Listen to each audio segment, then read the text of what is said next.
Hey, good afternoon, everybody. Welcome to yet another panel for the day. It's been a busy afternoon, but this is and busy for Felix as well, because this is Felix's third panel in a row with another Ryan Sook. So this Ryan.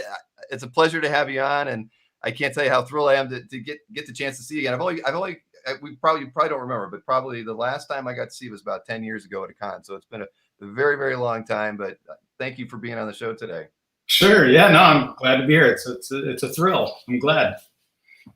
Well, it's a thrill for me, and I'm sure a thrill for everybody out here as well. Felix, again, I thank you at the start and end of all these things, but without your support, the shows wouldn't be half as fun. I really appreciate the fact that you're able to do that. And hey, I just see our other moderator for this panel has just popped in, Lambert. Hey, Lambert. Hi, Lambert. Hey, pal. All right, guys, listen, I'm going to back out of here until we get to the end of the show, when I'll come back in and we'll work out the sketch opportunities. But have a great panel, and I'll see you in a little bit. Thank you, Bill. Hey, Ryan. Thanks a lot for joining us. Hey, Lambo. Thanks for coming on, man. Hey, guys. I wanted Lambert to come on for a couple of reasons. I'll get you in a sec. But first off, Ryan, I led off the other two Ryan panels with sort of the same greetings. So I just want to wish you a happy anniversary. This is our second year of working together.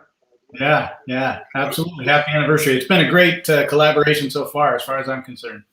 It was in November 2019 when I got a call from you. And like I said in an earlier panel, whenever I hear from an artist, like the first guy I talked to is Lambert. And Lambert was just super excited, and it was fitting because Lambert was the guy who introduced me to your art all those years ago. Lambert, longtime, 30+ year art collector with incredible taste. So if he wants to introduce me to a guy, I listen. And I'm not never been a huge big two guy or a superhero guy. So there are a lot of artists I'm not totally familiar with. Excuse me. So while I was aware of the name Ryan Sook, I hadn't been exposed to a lot of your work, and Lambert was the one who's told me, hey, you got to check this guy out. Like he doesn't have a huge name, but he's absolutely underrated and, in his opinion, underappreciated. And show me his art, and that was it. So super excited that you joined us. So it's kind of come full circle with Lambert here. Yeah. Thanks, Lambert. Thanks for the intro to Felix via collection and everything. Yeah, I also needed a co-moderator. Well, don't hold it against me. That's all I have to say. I wanted a co-moderator for this last panel because I've just done two back-to-back, and I know I'm going to need a pee break at some point, so we're going to have Lambert help out. But yeah, when I did these panels for Bill, I wanted to get guys, especially who don't do a lot of appearances, don't do a lot of panels, and don't do much online. Like you're on social media, but it's kind of a limited presence. And guys like you are real gets. So for the audience, for collectors, to get a chance to meet and hear from and ask their questions, interact with. So yeah, very excited to get you. So it was basically you and Ryan Otley were the two guys who do panel nights. Since I got two Ryans, might as well make it three. That's why we brought Ryan Stegman too. So got all three Ryans. In my opinion, the three best Ryans in comic art. Yeah, those guys are great. I'm sure their panels went well because they're both fantastic. It's kind of cool to be. I don't know. I'd say hard to follow them up, but it's good to be with a good company anyway.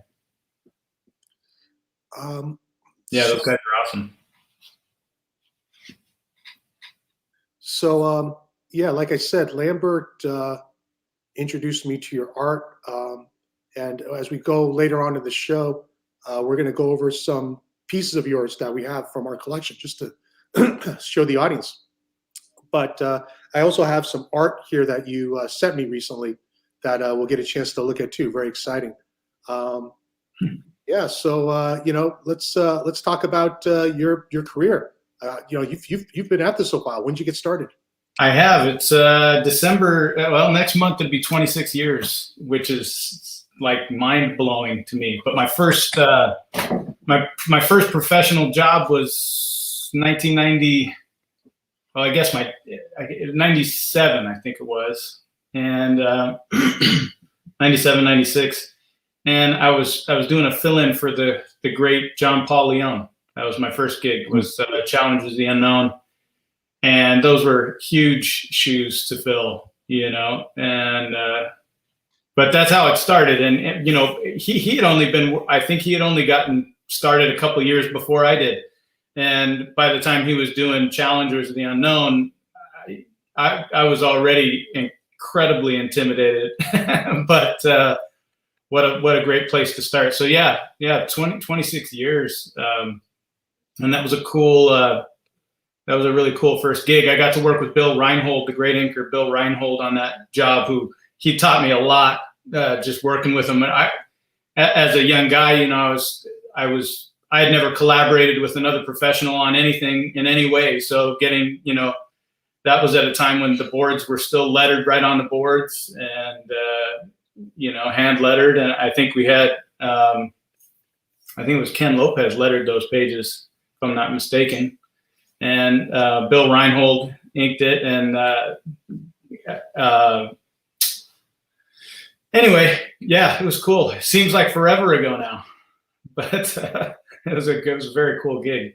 I still love looking back at those back issues from John Paul's work on the series. It was incredibly inspiring, as his work always still is. Yeah. One thing, Lambert, sort of clued me in on is, you were kind of an art chameleon. You could work in a lot of different styles, and I think, especially early on, some of the influences were pretty obvious. There was sort of like an Adam Hughes kind of phase, and there was like a Mike Mignola where you're a lot of blacks, kind of a little Kevin Nolan style. Oh yeah. Those are my favorite guys. Yeah. But I think in the last 10 years, 15 years, you sort of settled into your own Ryan Sook style too. And it reminds me a lot of Stuart Immonen. And like Stuart, you can do all kinds of different styles and really all mediums too, like painting, which we'll talk about later, and you do them all well. How did you sort of settle though on this current style of, say, the last 10 years or so? Well, I don't even know if I have settled, to be honest with you. I still look at a lot of the stuff that I do, and I've been doing this for 26 years. I was talking to somebody recently, and I said, I feel like I still haven't really made my mark yet in the industry. I feel like that there's still so much potential that I haven't tapped into yet, just doing comics, But yeah, obviously, I think early on when I first started, when I got that job, doing Challengers the Unknown, I wasn't ready yet. I think, how can I say this? It's like I've kind of grown up with an audience. My work has kind of grown up in front of an audience. I was definitely working before I was ready to be working, and discovered a lot, but I had a lot of good help along the way to get to work with, like I was saying, a guy like Bill Reinhold early on, and also very early on got to work with Mike Mignola, who was, especially at that time, the biggest influence on my work, and have not only his input, but his influence, but his input. We were communicating a lot in those early days, and he taught me a lot about how to draw comics, because I think I had a talent for drawing, but until you get a script in your hand from a publisher that says this is what we need and we need it in a month, then then everything changes from there. And it became a totally different experience. You know, prior to that, doing pages of whatever I wanted to, or pinups or splashes or something like that. But yeah, when I got that first script, it was like, welcome to the show, and you better keep up. And but I had good on the way. John Arcudi, who I also worked with very early on. He's a great writer and craftsman of comics, as well as a historian of comics, and he introduced me to a lot of things and taught me a lot of stuff. And I think it's helped me develop over the years. So in those early days, I think I got work because Mike was a popular guy, and I was like Lambert said, able to sort of chameleon certain styles and stuff. And I understood his style, his approach to how he would construct certain things and draw things, and how he used shadows and light to inform the storytelling on the page. And it was, I think it was sheer luck, because he was popular at the time, and I could sort of mimic him moderately well enough to get work, because people wanted to see more work like that. So that was a stroke of luck, I would say. But I knew even then that it was the easy part for me was I was benefiting from all of the problems he had solved in his work. I wasn't solving any problems for myself. He had solved all these problems for me, and I sort of just applied those things to the work. And I had to grow somewhere. I sort of had to almost abandon that. In fact, I set aside all of my Mike Mignola comics and everything, just totally tucked them away, and I didn't look at them anymore, because they still do have such a huge influence on me, because it's such great work, you know. But I had to set that stuff aside and just draw. And that was really the opportunity to grow. Hey, Lambo, you know, free to cut in any time. Yeah. Okay, well, I actually have a cover that he did during this period. See it? Yeah, let's see it. Here, let's see how it goes. Oh yeah, the Spectre number 3. Oops. Is that number 3? Spectre number 3. Yeah. Yep. I remember drawing that. That was one of my favorite covers from the series. I really liked. I still. It's funny to look at it now because it's been so long, but I had a good time. Yeah. When that book, when I finished that cover and it came out on the book, Lambert, that was probably the first one that, even I had been working for a couple of years, but that was the first cover that I thought, if I was 11 years old and walked into 7-Eleven and saw that comic on the spinner rack, I probably would have got it, because I liked it. Felt like that kind of a cover to me. You know, I probably would have picked it up when I was a kid. So, well, I would say I would like that cover. Trust me, out too. So, hey, Larry, sorry, you're thinking when you. I'm coming. Yeah, it's choppy, not coming well. I can hear me. Yeah, I had connection problems before. I had to log out. Can you hear me now? Your audio's good. Your video's a little shaky. That's all. Oh, okay. So yeah, I mean, I think it was really interesting for me when you first started out, that I thought, wow, this guy's really great, and he's doing Mignola, but he seems to be doing it in his own way, because at the time there were at least 2 other people I could think of who were also drawing in Mike's style, and they were good, but I thought there was something different with what you were doing at the time. I had no idea who you were beyond what was on the shelves. So I think this cover is a great example of how you kind of just stepped into that space artistically, and you're able to just do it as if Mike did it. So yeah, it's fantastic. Thanks. Yeah, no, I really I like it. Like I said, I learned a lot from that book. I was introduced mainly to Mike's work through one of my best friends, and a guy who introduced me to a lot of stuff in comics. Because when I was young, like I said, you know, if I was on the spinner rack when I was 11, that's where I was collecting, or at the flea market in the 25-cent long boxes and stuff. When I was a kid, that's where I was getting everything. There was only one comic shop anywhere near me, and it was too expensive for me to buy stuff at cover price. We were didn't have money. But the first book I ever bought was Art Adams' Classic X-Men #1 because of the cover, strictly because of the cover. That image still, I mean, I still think about that image. If I think of a classic, iconic superhero team cover, that's, if not the first image to come to mind, it's one of them. And it made a huge impact on me. But, you know, so I was looking at all of that stuff, but I wasn't a fan of Mignola's stuff when I was young. When he was working in the 80s and stuff, I didn't really, I didn't care for Cosmic Odyssey when I was young. I didn't like some of the earlier stuff that he had done, even like the Superman issues and stuff that he did. I didn't understand it yet. And I was more interested in like Neil Adams and those guys. But even more than them, probably Frazetta and all of the studio artists, Jeff Jones and Wrightson and all those great artists and stuff. They had a way bigger influence on me, probably more Frazetta than anybody else, had a way bigger influence on me than anybody. Dave Stevens, I always loved, and Wrightson, all those really brushy, gloriously buttery kind of line work and stuff like that. So Mike's stuff seemed always a little clunky to me, really, when I was a kid.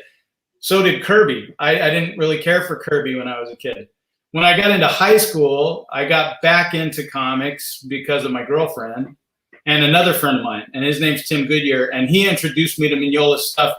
And when I saw Dracula, then all of a sudden it was like, oh, okay. I mean, now I get it, you know. Now I look back at the earlier work and I see, oh, got all the potential that was in there that he had done that I just didn't understand what he was doing at the time. But it developed, obviously, his work developed too and grew into that. And by the time I saw Dracula and then Seed of Destruction and the stuff he was doing in the early 90s, I was just, I ate it up. You know, I couldn't get enough, and something clicked. So a lot of my drawing structure, though, was still founded in all of those other guys, you know, like Frazetta and Wrightson. It was a totally different approach to drawing. And so that's why there was a lot of growth going on at the time. You know, so is that, you know, when you create a cover, it's sort of with that criteria. It's got the, you know, knock the socks off 13-year-old you, huh? Absolutely. Yeah. If I ever come up with a cover that I think I would have got as a kid, that's the successful cover that I've done. And they're not all, I don't know if my childhood self would agree that with all of them, but you know, some of them. And that one that Lambert just shared that you have in your collection, it's pretty cool to see that someone has that. It's sort of mind-boggling. You know, I remember drawing that picture. And I actually did a color guide for it in Photoshop. It was one of the first things I had ever done in Photoshop. I learned Photoshop probably the year that I drew that. I started learning Photoshop, I should say. I'm still learning it. But, you know, and so to have Superman and Batman and the Spectre on a cover, that was probably my second year of working professionally in comics, the second or third year. So that was like, yeah. Not only would the 11-year-old in me have bought it, but the 11-year-old that was in me at the time was like giddy and just, you know, coming unglued, because the chance to do that for the cover of a book it's still pretty cool to me, you know. It's a privilege. Well, it seems like you are mostly known as a cover artist, you know, in terms of your career, than interior work, sequential stuff. You know, is that sort of by design? Is that intentional? You know, the first 8 years of comics, almost all I did was interiors. I didn't do any, I hardly did covers except for the Spectre. And I was drawing the interiors on the book as well. I usually couldn't get cover work, and I was mostly doing interiors for those first 8 years. And I found myself sort of disappointed a lot of times because I felt like there was something I wasn't achieving in the work. And one of the last of those jobs that was, you know, interiors, I did a book called Arkham Asylum Living Hell with Dan Slott. And Dan Slott's a great writer, and he's doing stuff for Marvel and stuff. It was my only chance to work with him. And I think possibly his only big project at DC. I think he went to Marvel right after that to go on to do great Spider-Man and stuff and things. But anyway, we did that project, and he challenged me to draw things that I couldn't look at Mignola to solve the problems. You know, he was asking me to draw things that I never had seen Mike draw, or draw them in ways that were specifically not in my comfort zone. So I actually, on that series, I drew the first 2 issues entirely, penciled them, sent them off to the letterer. And then I was drawing the 3rd issue, which was a complete departure. It was really cartoony, and we created a new character called Humpty Dumpty, and we did all this different stuff. And in the course of having to draw the way that Dan was asking me to, which was kind of in a more cartoonish fairyland style, I discovered that I needed to learn how to draw in order to do this. I'm learning on the boards, you know.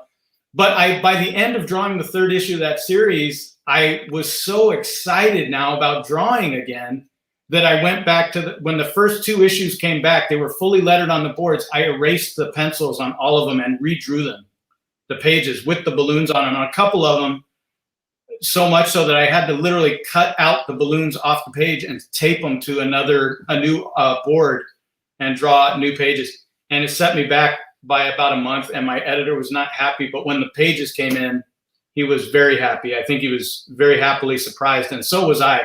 If I could show you the comparison, I would, but it was astonishing, the difference that it made. So I credit Dan Slott a lot for challenging me so much that it brought me into some real growth.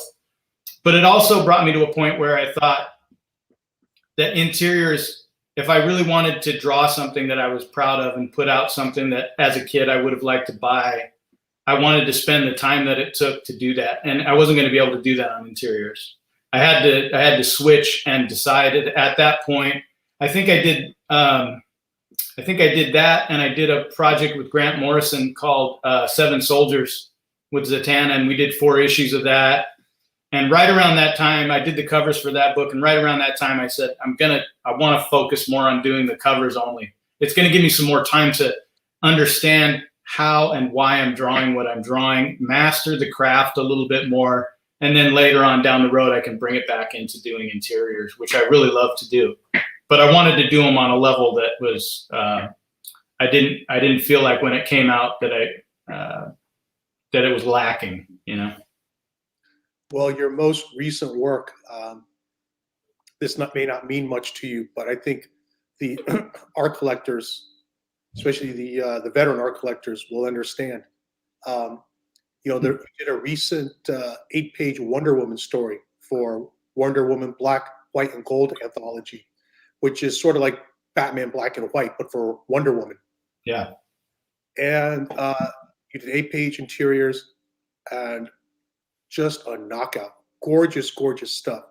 Oh, thanks. So, you know, no less a connoisseur than Albert Moy, you know, who is the premier, not just a premier dealer in our hobby, but the premier collector. You know, he wrote me, like, this is beautiful. You know, this is amazing. Oh, that's awesome to hear. Yeah, I feel like you are hitting your stride with interiors now. You know, all the work you've put in on the covers and to master the craft, it's coming to fruition. Well, you know, that's like I said, and I got the chance to work with a good friend of mine too on that story, John Arcudi, who wrote that job. He has an ability to write into comics, even a superheroine like Wonder Woman. And John can write a story that expands into something far more universal and far more relatable to an audience, I think, than some other writers can. I always adore the chance to work with him. And when he wrote that story, man, it was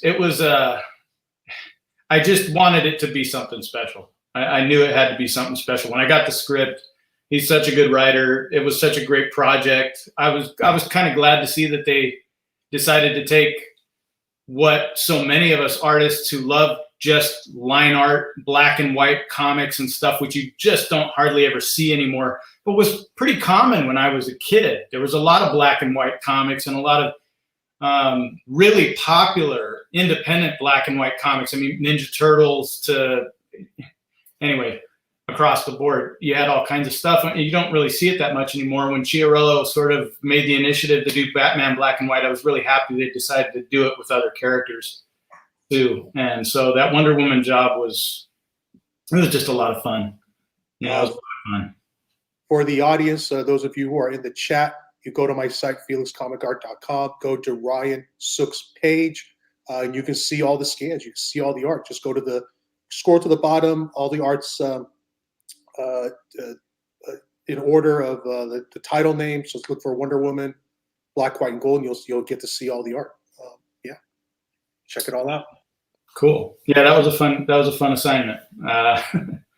Yeah, I really enjoyed that one. I'm glad people enjoyed looking at it. You know, I actually got to do a Batman black and white ages and ages ago with Ed Brubaker of all things, and I look back at that and wish I had better chops at the time, but that's another one that was a real privilege to get to do. And Ed, something that's probably not known by a whole lot of people, but Ed Brubaker, before he became the huge image crime giant that he is now, right as he was going into that, he and I and Mick Gray as the inker were hired to do Detective Comics for DC, and we did an entire issue of it that's never going to see print. But it was so much fun. I still look back at that and I just think, man, Ed really wrote some great stuff there. There were some pages in there I still am really pleased about, and you know, it makes me wonder what would have happened if we'd have gotten the chance to put out those issues. What would have happened? But I had a really good time doing that. Sometimes you get a job and it's just a cool thing, but it's fun to have some of those weird, rare pieces of art that are obscure. I just saw recently on Comic Art Fans a Frank Robbins Batman story that was never published, and it's just astonishingly good. Frank Robbins, another big fan. Anyways, another big hero, but you know, I love finding stuff like that. It almost makes it even more fantastic when you see it 20 years later or 30 years later and you go, why didn't this ever get published? It's so great. Yeah. Hey, Well, why wasn't the Brubaker story published? You know, there was a falling out between Ed and the editor of the project at the time, and I think they had a really tight relationship up until that point. But on that project, I don't know what their personal relationship is. I never knew either of them really very well, but they had a falling out over the project, and because they did, Mick and I were already in the middle of drawing that first issue, but I guess we found out online that we were being replaced. The editor never did call us and let us know that we weren't going to be doing anymore, but we found out that we'd been replaced. But they had a falling out, and I think Ed wanted to take Batman in a direction that the editor didn't want to at the time. I think he was going to take it into some of the really fantastic, almost gritty crime material that Ed writes, which I personally think would have been fantastic. You're gonna make Lambo cry. I mean, I think. I'm telling you, man, that issue had Solomon Grundy in it. It had a new villain in it. It had all kinds of fun stuff in it, you know. But anyway, yeah, fun stuff. They blew it. Yeah. Hey, you talked about Arkham Asylum, Living Hell earlier. Yeah. I think there's another piece from Lambo's collection. Maybe you can. Yeah, I hope this will translate well because but let's see here. All right. Lambert got the cover. Woo. Yeah, I had to fight the hordes Yeah. on the first comic art drop. Well, thank you for getting that. I'm glad to know where it is. I wish people could see the detail and just the complexity of this piece. And it weighs a ton, by the way. Yeah. Yeah, it's on Masonite. So people can see how thick it is. Yeah. That's on Masonite, which is I stole that whole idea from I stole that whole idea of painting on Masonite from Frank Frazetta. So I had never thought of such a thing until I found out he did some of his great Conan covers on Masonite, and then I decided that was a great medium to work on. Yeah, I think he knew a thing or two. Yeah, I got to meet him in person the one time that he was at San Diego. The only year he attended San Diego Comic-Con, Frank Frazetta, was my first year attending, and I met him about 15 minutes in the door. And we walked in, and they had this great, kind of gallery area set up of a bunch of his originals, which I had never seen before. And I walked in with my friend, same guy, Tim Goodyear, and we walked in and we were looking at him, and I was drooling. I was literally like stunned. I couldn't believe how beautiful his originals are, by comparison to print, because there's just so much that you can see in original art that you just can't see in a print. As good as prints are, to see original artwork and his paintings and stuff, they were just mind blowing. And I was just like, I was nerding out over these paintings, and my friend goes, "You think that's crazy? Look behind you." So I turned around, he was standing right there, he's literally standing right behind me. And he was so nice. I mean, I ended up sitting, he invites us to sit at his table with him, and we're sitting there talking to Frazetta about, painting and stuff. And at the time I was scared of painting, and I was scared of oil paint in particular, and any kind of paint. And he said, you know what I love about oil painting? He said, if it's not working for you, you can just take a rag and sort of wipe off the stuff that doesn't work. And he said, and half the time you'll end up with something better than you intended in the first place. And, so he was dropping these weird little fun kind of bits of wisdom, but they actually made a real impact. And so that he's just a huge influence. And I still every once in a while have a great desire to break out the paints and just paint something once in a while. So that painting was a rare exception where, an art director, Mark Chiarello, would allow me to do a painting instead of a traditional comic art cover. And yeah, it was fun. Well, we're think, lucky. Yeah. Well, it had to be a good cover, because on the original series, Eric Powell was the painter of the covers, and he did great paintings on those original issues. And I remember at first I was kind of like bummed I didn't get to do the covers. I was like, oh man, I was hoping I'd get the chance to do the covers, and they're like, we got Eric Powell, and they sent me an image, and I was like, okay, forget, that's great. I'll just draw the interiors, Be honest, Ryan. Did you want to one up Eric Powell on that? Absolutely, that was the goal when I painted that thing. I mean, I don't think I succeeded, but I really wanted to, because Eric, that's a hard one to follow. I'm a huge Eric Powell fan, and I will say you succeeded. What? He's great, man. I mean, in fact, I got to draw the Goon too. I did it. I can't remember if that was printed in black and white as well. Yeah, Eric. He did an anthology with a bunch of short stories, and I got to draw the Goon as well. And that was another really fun thing. That's he's one of those guys. There's a few guys in the last several decades who have created characters that just, are such great comic characters, and unrelated to, any of 75 years plus worth of, history, like most of our superheroes and characters and stuff. To have a character like the Goon, that's a real mark of a great creator like Eric Powell, not to mention the quality of his paintings and stuff that he's amazing. Okay, well, listen, I'm going to interrupt for just a second. So for the Ryan Otley and the Ryan Stegman panel, we had a claim sale portion where they created sketches just for this event to make them available for fans as fun.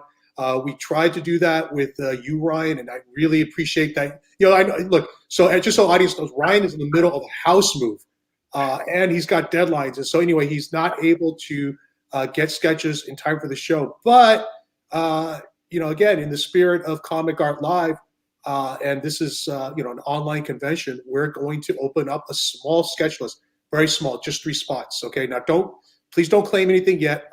Bill's going to come on and we're going to show you the examples of what these sketches are like. Bill, can you hear me? When you're ready, just let me know. And then you'll just shoot me an email. Hey, Bill. So I think, Bill, can you just show the examples and the first, then nobody email me yet because I'm going to give the details and the pricing and so forth, and you can email me afterward. Okay. But Bill, you want to show the Batman bust? Well, I hate to tell you, I actually put all the commission details on those images. That's fine. Let's do it. Just show the bust, and it's all good.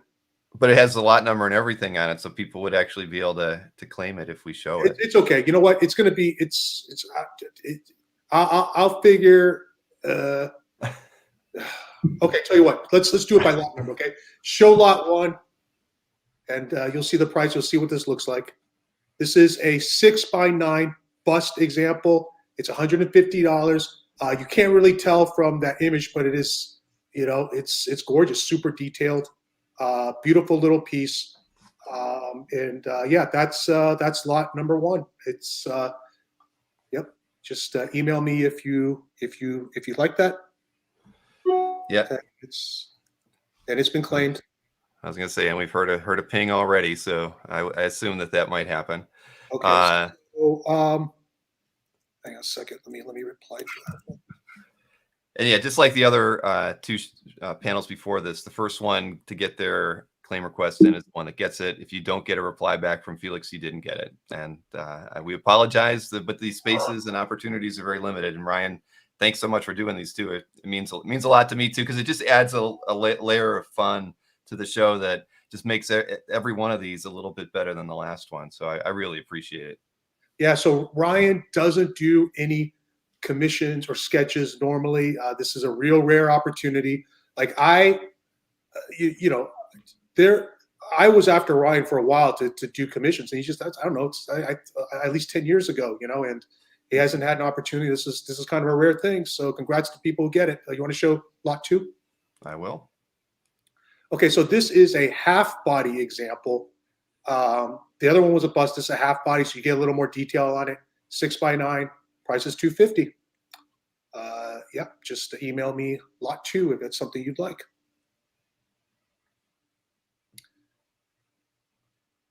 And if nobody does, I will do it.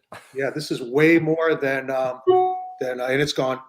I knew that once again. Yes. Yeah, you only hear one ding, but there's a whole bunch of them that come in all at once. Yeah, they got like 6 of them. But yeah, actually, I'll just say it's Colin Solon, your pal, Colin Solon. Yeah, the editor on Comic Art Fans. Congratulations to Colin. That's great. Thanks, Colin. All right. And, he has no leg up on anybody at this show, everybody. Oh, you know and Lambert showed that beautiful Batman painting for Arkham Asylum series.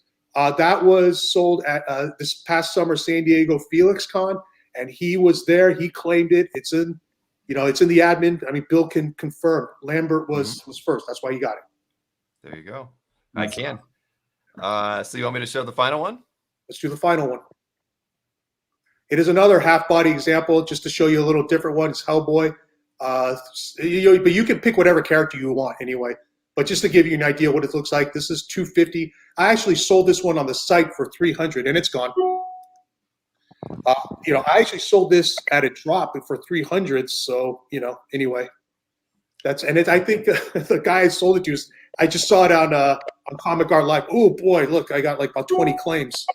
So I'll pop in. Sorry, already been claimed, guys. Yeah, sorry everybody. So yeah, all 3, everyone hang on. So all 3 spots are gone. I'm gonna talk to Ryan after the show. If we can squeeze in a couple more, we will. But the guy's definitely busy. But we'll try. Okay, but definitely for sure the 3 people who claimed, you guys got it. It's just, oh man, my inbox getting flooded.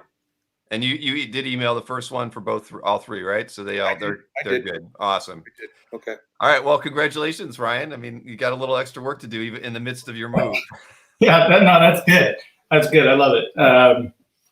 Well, I'm happy to do them. It's cool. I do miss that part of conventions. You know, it's been a long time, and that's always been the best part of doing stuff at conventions, getting to meet people and do some sketches for them and stuff like that. It's really cool. Well, I agree. I mean, I don't know where we're going to take the show as in-person cons come back. I mean, I'm sure we're going to continue to do them, but nothing beats being able to, talk in person and maybe get to see the artist actually work on that piece that you're going to get at the end of things. It makes it special. I mean, I always felt like Comic Art Live was kind of just filling the void until shows came back, but because nothing does really replace that interaction, that FaceTime with the creator. So that again, that's why it's great to at least be able to have these opportunities like this today. Has really made the last 18 months be bearable. Absolutely. Yeah, no, I think everything you guys been doing on Comic Art Fans for years, this is one of the coolest things. I mean, I think I found myself to be an instant addict as soon as I found Comic Art Fans. In fact, I just did a commission that Felix set up for Carol Day. And what I didn't ever say, but I wish I had some great story about being a Carol Day fan since I was young, or I had read the script, stripper, and not true. I never. Oh yeah, there it is. Yeah. Oh wow. I had never seen or heard of David Wright until Comic Art Fans, probably about 8 or 10 years ago, maybe now, or something like that. Somebody had a strip on there, and it was just a little window over on the side, and I clicked on it, and wow, what a great artist. Yeah. What an incredible, great artist, so it's a chance to work with something like that was really fun. But that's the thing I love about Comic Art Fans. You get to see work in a state that's wholly unique, and you get exposed to a whole bunch of great stuff. I love the site. Well, I appreciate that. It's almost it'll be 19 years old in February. That's incredible. Yeah. Very, very, very long project for me, but I love it. Did you ever felt like work once? No way. I did it for fun. I was a collector. I just wanted to see other people's collections. Really, I mean, that was why I built it. Back in the day, we only had one site that allowed everybody to post only 5 pieces of art, and so a show would happen, and all these convention sketches are getting picked up, and nobody would share a convention sketch on that site because they only wanted to show their 5 best pieces, or maybe their 5 pieces they were trying to sell.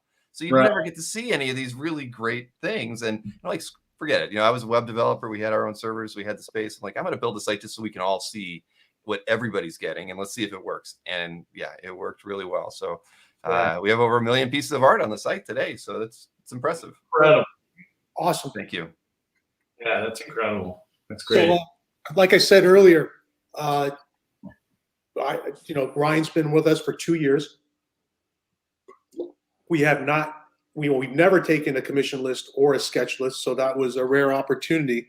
But we did take one commission request because it was kind of a special case, and it was for this Carol Day that Ryan was talking about. There's a group of collectors who are going to be publishing an artist edition style book devoted to Carol Day. And so they've commissioned artists for pinups and new art to include as a supplemental material, sort of pay homage to the artist David Wright, pay homage to strip. And look at what Ryan Sook did. I mean, this thing is remarkable. He's directly referencing Wright's style, but at the same time, doing his own thing here. And I don't know how closely you guys can see, but I mean, it's just gorgeous, and all hand lettered. I mean, this thing is remarkable. And yeah, so this will be a published piece. It's, again, we didn't take a commission list per se, but when we were presented with this opportunity, Ryan was interested, so we did it, and I think the results speak for themselves. An absolute home run. Agreed. Yeah, that was a really fun thing. It was kind of like I don't follow everything, but I know about it was kind of like the Dark Knight Returns commission project with the pages and stuff like that. And to get in on doing something like that was really cool. That's another one of those childhood impact things, when you see something like The Dark Knight Returns coming, and they actually had that on the spinner rack at the 7-Eleven, by my house, Dark Knight Returns, the original books and stuff like that. And I don't know, I think back about it and I think how strange and different and odd it was, but I couldn't afford it. But my friend across the street bought the issues, and I'd just go over there and we would just, you were huffing the ink smell of those. It was just, you fell in love with that. So sometimes those commission opportunities come up and you just got to do what you got to do sometimes. All right. So, like I do the unboxing show on my YouTube channel. I open up all the boxes of art with the audience. We get to check it out for the first time. You sent me a box of art that I didn't save for the YouTube channel because I wanted to show people here some of this stuff. So I'm just going to go through some of these pieces. Okay, Ryan? Of course. We talked about Stuart Immonen earlier. You and Stuart are sort of the two, elder statesmen, master draftsmen of our group. And here you go. You did a cover for his new comic, Magic Order 2. Yeah. That's another one of those cases of where you've got to try and really put your best foot forward. Mark Miller and Stuart Immonen. I've seen the issues, and got the privilege of seeing the line art. And Stuart he's so good. That if you're going to do a cover for a book with his work in it, it's got to be a heck of a cover. You got to put something into it. So I tried my best anyway. He's so good. It's great. And this is House of Slaughter, which is a Something is Killing the Children spinoff, a very popular new series. That's right. So yeah. a lot of fans and collectors of this. So I mentioned earlier in the Ryan Stegman panel that we are gearing up for an all-cover drop probably in December. So you're going to see a lot of these there too. This is cool. A cover for a new series from Boom called, I think, something to do with Oswald's body.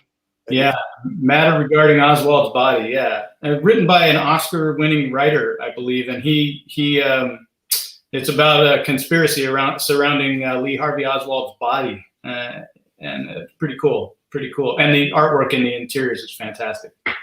And of course, your current project is Blue and Gold, featuring Booster Gold and Blue Beetle. Two Justice League favorites. Here is the number 5 cover. Yeah. I'm going to go through this a little quicker, guys, because I'm trying to keep my eye on the clock. Here is cover for issue 6, and you even have a hand-lettered logo there. Very nice. Yeah. Here is issue 7. Yeah. And I also have the interiors to Blue and Gold number 4. And the cool thing about this issue is you did half the issue, and the other half is done by Kevin McGuire, original, Booster Gold Blue Beetle artist from Justice League. So yeah. I'm going to show the first page. I won't show spoil the other pages, but that'll be a very, very cool issue. Very, very cool art. That first issue of Blue and Gold So Complete, we broke up the second issue. I think most of those pages are gone. I think there was a fill-in for the third, right? And then now you're back with the fourth with Kevin McGuire. I don't have Kevin McGuire's pages, but that'll be a fun issue to get off the stands anyway. If I had the Kevin McGuire pages, I would have to tuck those away anyway. Actually, and Dan Jurgens did a little sequence in there too, and they both got to go off. It's a really cool issue, and I got to color both of them too. So I got to color Kevin's work on that, and as well as Dan's, and they're just awesome. It looks cool. Yeah, I just want to show off one of my pieces of your art. This is one of my favorites. This is I was dying to get this art when I saw it. So, I've heard Alex Toth described as a master without a masterpiece, which maybe sounds like a knock, but it really isn't. The guy is hugely influential, one of the most important artists ever in the medium, but he just never had a single career-defining work. And you said earlier, you think you're hitting your stride now. Your best is yet to come. So I think that's exciting times for us. But to me, this comes close. Mhm. Wow. Your Commandy art from Wednesday Comics. You mentioned Mark Chiarello earlier. I think that guy, like Scott Doombeer, just came up with like the coolest stuff. And so this project sort of mimics old time Sunday comics. It was even published in sort of that newspaper format originally, but they collected it in a hardcover. And if anybody can find that, get it.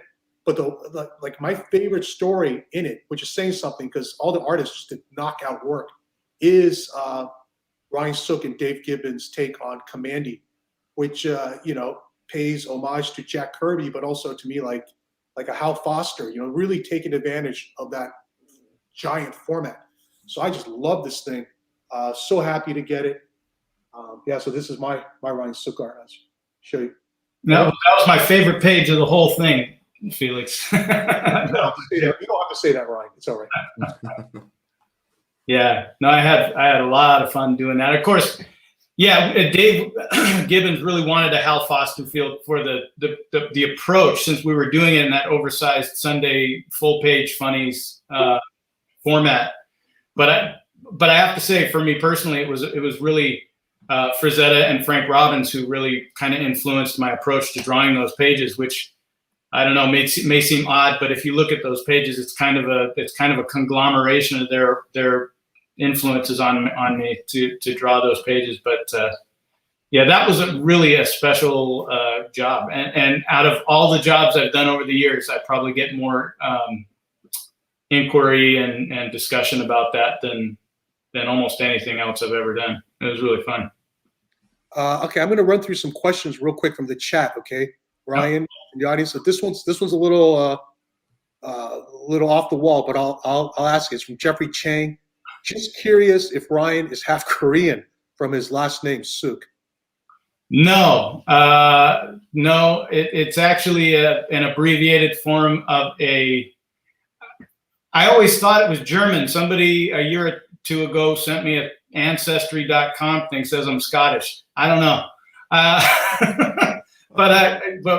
I'm pretty sure it's pronounced Zook originally, and it was abbreviated from something like von Zuchten, something like that.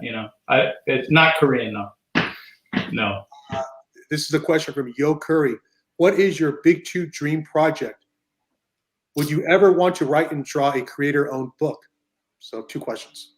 Same answer, yes. That's really what I would like to do. I'd love to do something that I could write and draw and make it a creator-owned book.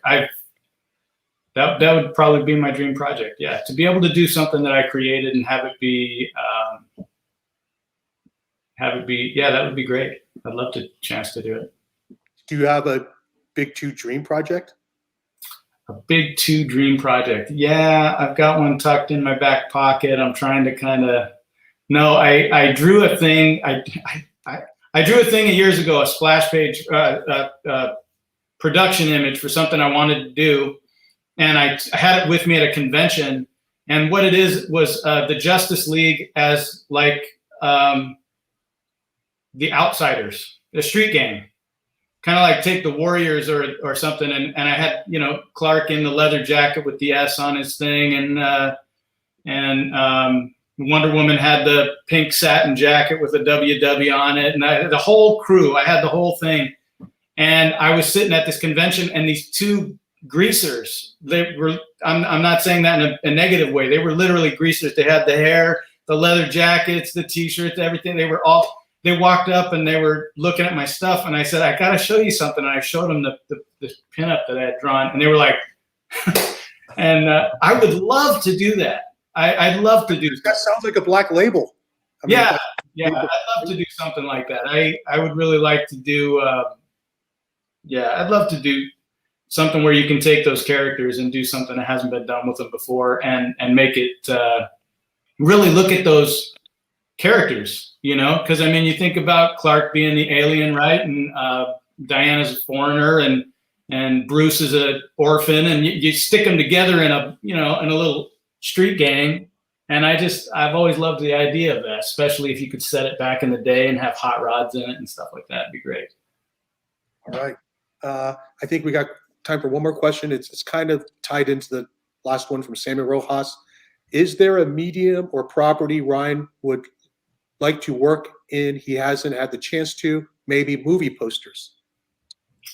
Yeah, I'd love to do all of them. I really would like to do all of that kind of stuff. In fact, I have had the chance to do almost everything with the exception of a movie poster. I've been able to illustrate books and do book covers and magazine and editorial ads and graphic design and company logos and all of that stuff, most of which will never get seen or go unrecognized. But I love to do all that stuff. And yeah, movie poster would be great. I'm a fan of movie posters, especially really good ones. And yeah, it'd be great. All right. Lambo, you got anything? I'm good. Yeah. All right. Well, I think we're coming up toward the end of it. You know, we were going to save the claim part for the end, but Bill has to jump to his next panel. Wow, what a marathon section for me, back to back to back, and it was a piece of cake, really. You know, thanks to you guys. So I'll just close all of this by saying thank you to all the Ryans. We had the Ryan hat trick today, the Ryan trilogy. You guys are awesome. Thanks for doing the sketches, Ryan Sook. You know, so we have a little something for those who tuned in. I will get to everyone today. I promise. I got to take my daughter to a school thing, so I'll answer everyone's emails when I get back. But I think I already replied to all three who won. And I think that's it. And Bill, as always, you know, thanks for putting this on. It's you know, I know collectors just really look forward to this weekend. Love this weekend, and glad we could do something with you. That was my pleasure, guys. Thank you so much. And Ryan, yeah, thanks again. Hope to see you at a show soon. Definitely. Thank all three of you and everybody who came and tuned in. Thanks a lot. I appreciate it. All right. Take care, everybody. I'll be in the next panel with Weems and Golly. So All right. take care. All right, hey, Ryan, I'll call you